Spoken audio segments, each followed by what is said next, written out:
তো আসসালামু আলাইকুম গাইস, আমরা চলে যাচ্ছি একজন ভণ্ড কবিরাজের দেখা।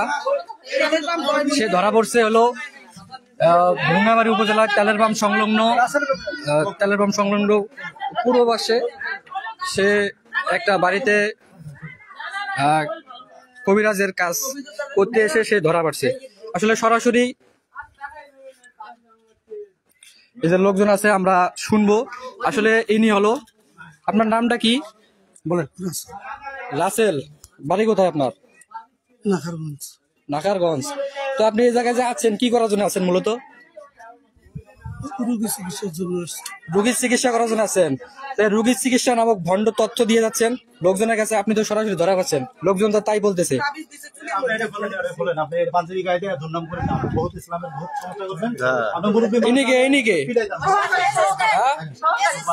আপনার নামটা কি? আপনার নামটা কি বলেন? আব্দুর রহমান। বাড়ি কোথায় আপনার? আপনার ওনার কি হয়? উনি আপনার কি হয়? হ্যাঁ, কি হয়? ভাতিজা হয়। এই ইনি হচ্ছে অরিজিনাল, মানে রাসেল করবেস ইনির নাম। আসলে অরিজিনাল করবেস না, তিনি একজন ভণ্ড প্রতারক মানুষের সাথে। তাকে ভুঙ্গামারী উপজেলার তেলের পাম্প সংলগ্ন পূর্ব পাশে একটা বাড়িতে তাকে নিয়ে আসা হয় মূলত কাজ করার জন্য, কবিরাজি কাজ করার জন্য।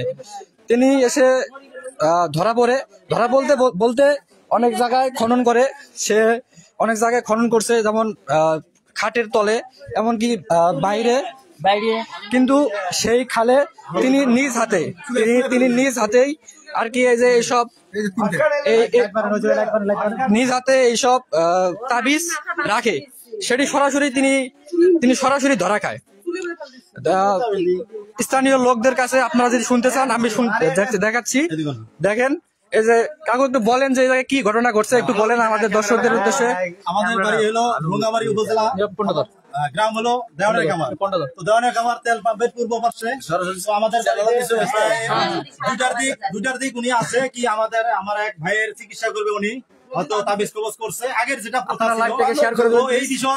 এই বিষয় উনি আসছিল, আমাকে বললো কোদাল দিয়ে খনন করতে হবে। 3-4 জায়গায় উনি টিক চিহ্ন দিল। তো আমি খনন করলাম, করার পরে উনি বারবার বলতেছে আমাকে এইভাবে 4 ইঞ্চি করো। 4 ইঞ্চি করার পরে বলে আবার 2 ইঞ্চি। তো আমি তাবিজ কবজ কোনো কিছু পাই না। তো উনি আবার ফির বলতেছে চুলার পারে যাও। চুলার পারে গেলাম, যাওয়ার পর আবার আমাকে বাইরে নিয়ে আসে। আসার পর আবার চুলার পারে নাই আমাকে বিভ্রান্ত করার জন্য। তো হয়তো আমার চোখে পড়ে নাই যে রুগী, যে রুগী ওনার চোখেই পড়ে, পড়ার কারণে